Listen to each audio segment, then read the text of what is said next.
নেতাজি সুভাষচন্দ্র বসু ব্রিটিশদের কড়া পাহারা ভেদ করে তিনি কিভাবে কোন পথে দেশ ছেড়েছিলেন জানেন কি?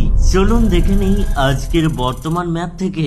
1941-এর সেই রাতে ভাইপো শিশির বসুর গাড়িতে চড়ে বর্তমান পশ্চিমবঙ্গ পেরিয়ে তিনি পৌঁছান ঝাড়খণ্ডের গোমো স্টেশনে।